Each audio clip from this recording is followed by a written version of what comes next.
സ്വാമി ശരണമയ്യപ്പ. Hello guys, നമ്മളുടെ ഇന്നത്തെ വീഡിയോ ശബരിമല യാത്രയാണ്. നമ്മളിന്ന് മാലയിട്ട ദിവസമാണ് നമ്മൾ ഇൻട്രോ എടുത്തിരിക്കുന്നത്. അപ്പോൾ ഞാനും എൻ്റെ ബ്രദറിനിലോ പിന്നെ കുറച്ച് 3 ഫ്രണ്ട്സും കൂടിയിട്ടാണ് പോകുന്നത്. കാറിൽ തന്നെയാണ് പോകുന്നത്. ഓൺലൈൻ ബുക്കിംഗ് ചെയ്യാൻ കിട്ടിയില്ല, അപ്പോൾ സ്പോട്ട് ബുക്കിംഗ് ചെയ്യാമെന്ന് പറഞ്ഞിട്ടാണ് നമ്മൾ പോകുന്നത്. സ്പോട്ട് ബുക്കിങ്ങും അവിടുത്തെ തിരക്കും കാര്യങ്ങളൊക്കെ നമുക്ക് വീഡിയോൻ്റെ ബാക്കി ഭാഗങ്ങളിലൂടെ കാണാൻ നമുക്ക്. അപ്പോൾ നമുക്ക് വീഡിയോയിലോട്ട് പോകാം. പുലർച്ചെ 6 മണിക്കാണ് കെട്ടുനിറ വെച്ചിട്ടുണ്ടായിരുന്നത്. വീട്ടിൽ അമ്മമാരെല്ലാം ഉണ്ടായിരുന്നു. നമ്മുടെ വീട്ടിനടുത്തുള്ള അയ്യപ്പൻകാവിലുള്ള ഗുരുസ്വാമി തന്നെയാണ് നമുക്ക് കെട്ട് നിറച്ച് തരുന്നുണ്ടായിരുന്നത്. ഗുരുസ്വാമി ആദ്യം തന്നെ കെട്ട് നിറയ്ക്കുള്ള എല്ലാ സാധനങ്ങളും റെഡിയാക്കി വെച്ചായിരുന്നു. അങ്ങനെ ഫ്രണ്ട്സിൻ്റെ കെട്ട് നിറഞ്ഞ് എൻ്റെ കെട്ട് നിറ സ്റ്റാർട്ടായി. അങ്ങനെ ഋതിക്കുട്ടിയെ മടിയിലെടുത്തിക്കൊണ്ട് നെയ്ത്തേങ്ങിൽ നെയ്യ് നിറച്ച് കെട്ട് നിറയ്ക്കുള്ള എല്ലാ സാധനങ്ങളും നമ്മൾ പാക്ക് ചെയ്തുകൊണ്ടിരിക്കുകയായിരുന്നു. നമ്മുടെ ഗുരുസ്വാമി എല്ലാം പ്രോപ്പറായി പാക്ക് ചെയ്ത് ഓരോരുത്തരുടെ കെട്ടായിട്ട് അപ്പുറത്ത് വെച്ചുകൊണ്ടിരുന്നു. അങ്ങനെ കെട്ട് നിറച്ചതിന് ശേഷം നമ്മുടെ വണ്ടിയിൽ പൂമാല കെട്ടാൻ വേണ്ടിയിട്ട് അടുത്തുള്ള ചേട്ടൻ ഹെൽപ്പ് ചെയ്തായിരുന്നു. അങ്ങനെ അയ്യപ്പൻ്റെ ഫോട്ടോയും വെച്ച് നമ്മുടെ വണ്ടി അയ്യപ്പ ദർശനത്തിന് റെഡിയായി. ഞങ്ങൾ മൊത്തത്തിൽ 5 പേരുണ്ടായിരുന്നു. അപ്പോൾ 5 ആളുടെയും കെട്ടുനിറക്ക് ശേഷം അവിടെ വെച്ചിട്ടുണ്ടായിരുന്നു. അങ്ങനെ ഗുരുസ്വാമി ഞങ്ങൾക്കെല്ലാവർക്കും കെട്ടെടുത്ത് വെച്ചതിന് ശേഷം അമ്പലം ഒരു വലം വെച്ച് ഞങ്ങളുടെ യാത്ര സ്റ്റാർട്ട് ചെയ്യുവാനായി. ഞാനിത് 3ാമത് തവണയാണ് ശബരിമലയിലോട്ട് പോകുന്നത്. ഇതിനു മുമ്പ് 20 വർഷങ്ങൾക്ക് മുമ്പ് അച്ഛനായിരുന്നു എന്നെ കൊണ്ടുപോയിട്ടുണ്ടായിരുന്നത്. അതിനുശേഷം എനിക്ക് ശബരിമലയിലോട്ട് പോകാൻ എനിക്ക് സാധിച്ചിട്ടുണ്ടായിരുന്നില്ല. അങ്ങനെ ഞങ്ങൾ അമ്പലം വലം വെച്ചതിന് ശേഷം ബാക്കിലോട്ട് തിരിഞ്ഞ് നടന്ന് ഗുരുസ്വാമി ഞങ്ങളെ ഇൻസ്ട്രക്ഷൻ തന്ന് മുന്നോട്ട് നയിച്ചു.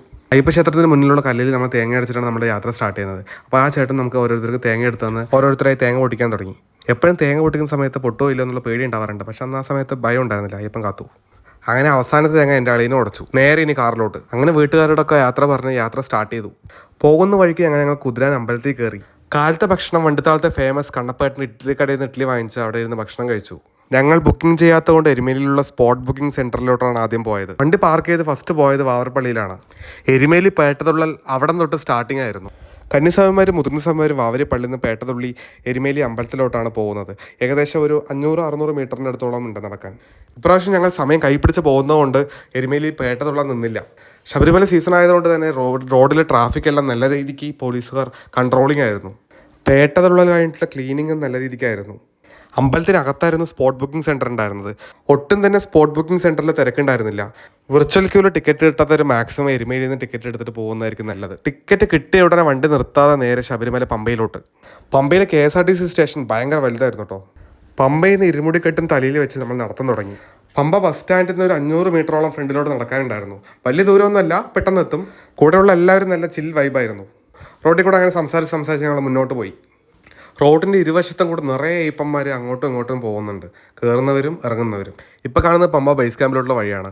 സ്വാമിമാരെല്ലാവരും ശരണം വിളിച്ചുകൊണ്ടാണ് മുന്നോട്ട് പോകുന്നത്. സ്വാമിമാർക്ക് കുളിക്കാനും വിശ്രമിക്കാനും എല്ലാം വേണ്ടി പമ്പയിൽ വലിയൊരു സ്ഥലം തന്നെയാണ് ഒരുക്കിയിരിക്കുന്നത്. പമ്പയിൽ കുറേ ടോയ്ലറ്റ് സൗകര്യങ്ങൾ ഉണ്ടായിരുന്നു. എല്ലാം ക്ലീനായിട്ട് തന്നെയാണ് മെയിൻറ്റെയിൻ ചെയ്തിരിക്കുന്നത്. അവിടെ പമ്പയിൽ ഞങ്ങൾ കുളിച്ച് വസ്ത്രം മാറി ഞങ്ങൾ ഇരുമുടിക്കെട്ട് തലയിൽ വെച്ച് മുന്നോട്ട് യാത്ര തുടങ്ങി. ഞങ്ങൾ 5 പേരും ബാഗും കയ്യിലെടുത്തിട്ടാണ് മേലോട്ട് നടക്കാൻ തുടങ്ങിയത്. കെട്ട് നിറയ്ക്കാതെ വരുന്നവർക്ക് വേണ്ടി ഗുരുസ്വാമിമാർ അവിടെ അവൈലബിൾ ആയിരുന്നു കെട്ട് നിറയ്ക്കാൻ. ഞങ്ങൾ ഈവനിങ് 7 മണിയായതുകൊണ്ട് കെട്ട് നിറയ്ക്കുന്ന ആൾക്കാർ കുറവായിരുന്നു. പമ്പയിൽ അത്യാവശ്യം നിറയെ ഹോട്ടൽസും നിറയെ ഷോപ്സ് എല്ലാം അവൈലബിൾ ആണ്. എന്തെങ്കിലും മേടിക്കാൻ മിസ് ചെയ്തിട്ടുണ്ടെങ്കിൽ ഈ ഷോപ്പുകളിൽ നിന്ന് നമുക്ക് മേടിക്കാവുന്നതാണ്. പോകുന്ന വഴിയെല്ലാം റൂഫ് വെച്ച് കവർ ചെയ്തിട്ടാണ് ഇരിക്കുന്നത്. ദർശനം കണ്ട് ഒരുപാട് സ്വാമിമാർ താഴോട്ട് ഇറങ്ങുന്നുണ്ടായിരുന്നു. അതേപോലെ ഈക്വൽ നമ്പർ ഓഫ് സ്വാമിമാർ മേലോട്ട് കയറുന്നുണ്ടായിരുന്നു ദർശനത്തിനായിട്ട്. സ്പോട്ട് ബുക്കിംഗ് കൗണ്ടർ ഫ്രണ്ടിൽ തന്നെയായിരുന്നു. പമ്പയിലോട്ട് കയറുന്ന വഴിക്ക് തന്നെയാണ് സ്പോട്ട് ബുക്കിംഗ് സെൻറ്റർ ഉള്ളത്. പമ്പയിലെ സ്പോട്ട് ബുക്കിംഗ് കൗണ്ടർ വലുതാണ്. ഞങ്ങൾ പോയ സമയത്ത് ഒട്ടും തന്നെ തിരക്കുണ്ടായിരുന്നില്ല. എല്ലാവർക്കും ദർശനം ഉറപ്പാക്കിയിട്ടാണ് അവർ പ്ലാൻ ചെയ്തിരിക്കുന്നത്. നടക്കാൻ പറ്റാത്തവർക്ക് വേണ്ടി ഡോളി കൗണ്ടർ അവിടെ ഉണ്ടായിരുന്നു. 6350 രൂപയാണ് ഒരു ഡോളിക്കുള്ള ചാർജസ്. 1 വേ ചാർജ് 3300 റുപ്പീസാണ്. ഒരു വലിയൊരു കരിക്കിൻ ഷോപ്പ് തന്നെ സ്റ്റാർട്ടിങ്ങിലുണ്ടായിരുന്നു. ശബരിമല മേലോട്ട് കയറുന്ന സമയത്ത് ഫസ്റ്റത്തെ 3 ടോപ്പ് പോയിന്റ് കയറാൻ ഭയങ്കര പ്രയാസമായിരുന്നു. കയറി കുറച്ച് ദൂരം കഴിഞ്ഞതും ഒരു പോയിന്റിൽ വെച്ച് സ്റ്റോപ്പായി. അവിടെ ബാച്ചായിട്ടാണ് കടത്തിവിടുന്നത്. 18ാം പടിക്ക് 100 മീറ്റർ മുമ്പാണ് നടപ്പന്തൽ സ്റ്റാർട്ട് ചെയ്യുന്നത്. അവിടെ നിന്ന് നോക്കിക്കഴിഞ്ഞാൽ നമുക്ക് വെട്ടുപഴിപാട് കൗണ്ടർ, ATMs എല്ലാം നമുക്ക് അവിടെ ഉള്ളതെല്ലാം കാണാൻ പറ്റുമായിരുന്നു. നടപ്പന്തലിൽ നിന്ന് മുന്നോട്ട് പോകുന്നതാണ് കടമ്പ. ഓരോ ലൈനായിട്ടാണ് അവർ കടത്തിവിടുന്നത്. അവരുടെ ഇപ്രാവശ്യ സിസ്റ്റം നല്ലതായിരുന്നു. അങ്ങനെ 18ാം പടിൻ്റെ ഫ്രണ്ടിലുള്ള ക്യൂലോട്ടെത്തി. അവിടെ നിന്ന് നോക്കിയാൽ 18ാം പടി കാണാൻ പറ്റുമായിരുന്നു. അങ്ങനെ അയ്യപ്പനെയും വിളിച്ച് ഞങ്ങൾ അയ്യപ്പ ദർശനം നടത്തി. ദർശനം ലാസ്റ്റ് മൊമെന്റിൽ കിട്ടിയതിനാൽ ഞങ്ങൾ മാളികപ്പുറത്ത് വെച്ച് തന്നെ കിടന്നുറങ്ങാൻ തീരുമാനിച്ചു. മാളികപ്പുറത്തെത്തിയ എല്ലാ സ്വാമിമാരും അവിടെ സൈഡുള്ള വരാന്തകളിൽ കിടക്കാൻ തുടങ്ങി, വിരിവിരിച്ചിട്ട്. കിടക്കാനുള്ള സ്ഥലമെല്ലാം സെറ്റ് ചെയ്തതിന് ശേഷം നെയ്യഭിഷേകത്തിനായി നെയ്യെടുത്ത് നമ്മളുടെ തേങ്ങ തീകോളത്തിലോട്ട് ഇടാൻ തുടങ്ങി. അവിടെ നിൽക്കുമ്പോൾ തന്നെ നല്ല ഫീലായിരുന്നു. ആ തീകോളത്തിലോട്ട് തേങ്ങ എറിയും തോറും തീ ആളിക്കത്തിക്കൊണ്ടിരിക്കുകയാണ്. എല്ലാ സ്വാമിമാരും അവരുടെ തേങ്ങ തീകോളത്തിലോട്ട് എറിഞ്ഞുകൊണ്ടിരുന്നു. മാളികപ്പുറത്ത് നിൽക്കുന്നതിനാൽ ഞങ്ങൾക്ക് 18ാം പടി വീണ്ടും കാണാനുള്ള അവസരം കിട്ടിയായിരുന്നു. മാളികപ്പുറത്തിനടുത്ത് തന്നെ നമുക്ക് അപ്പം അരവണ വാങ്ങാനുള്ള കൗണ്ടേഴ്സ് ഉണ്ടായിരുന്നു. മിഡ് നൈറ്റ് ആയതിനാൽ അപ്പം അരവണ കൗണ്ടറുകളിൽ വലിയ തിരക്കുണ്ടായിരുന്നില്ല. അപ്പോൾ അത്യാവശ്യത്തിലുള്ള അപ്പം വാങ്ങിച്ച് ഞങ്ങൾ ധൃതിയിൽ ഉറങ്ങാൻ പോയി. ഇരുമുടിക്കെട്ടിലുണ്ടായിരുന്ന തേങ്ങ ഞങ്ങൾ അവിടെ എറിഞ്ഞുടച്ചിട്ടാണ് ഞങ്ങൾ പോയത്. തേങ്ങ ഉടയ്ക്കാൻ തന്നെ അവിടെ വലിയൊരു ക്യൂ ആയിരുന്നു ഉണ്ടായിരുന്നത്. പുലർച്ചെ നെയ്യഭിഷേകം കഴിഞ്ഞുകൊണ്ട് ഞങ്ങൾ റിട്ടേൺ യാത്ര തുടങ്ങി.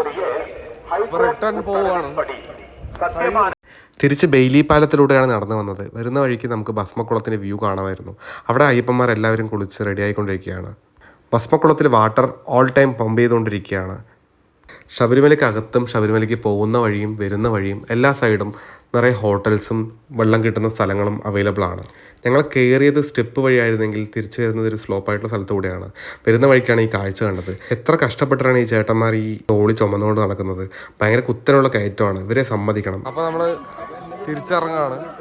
കാലത്ത് 5:45, നല്ല മഞ്ഞുണ്ട്. അങ്ങനെ തിരിച്ച് 1.5 മണിക്കൂർ നടന്ന് ഞങ്ങൾ പമ്പയിലോട്ട് എത്തി. ഒരു 6 മണിക്കാണ് എത്തിയത്. നിറയെ സ്വാമിമാർ മല കയറാൻ സ്റ്റാർട്ട് ചെയ്യുന്ന സമയമായിരുന്നു അത്. നല്ല തിരക്കായിരുന്നു.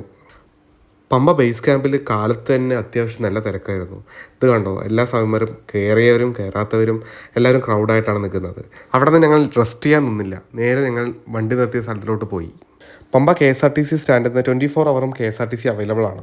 ഓൾവേസ് റെഡി എന്ന ഫോർമാറ്റിലാണ് KSRTC നിൽക്കുന്നത്. ബസ് ഫില്ലായ വണ്ടി എടുത്തു. നടന്ന് പമ്പയിലെത്തി. തിരിച്ചിറങ്ങാനും നല്ല സമയമെടുത്തു. നല്ല കുത്തനുള്ള ഇറക്കമായതുകൊണ്ട് പതുക്കെ ഇറങ്ങാൻ പറ്റുന്നുള്ളൂ. അപ്പോൾ പമ്പ ഇതാ സ്റ്റേഷൻ. Thanks for watching. സ്വാമി ശരണം.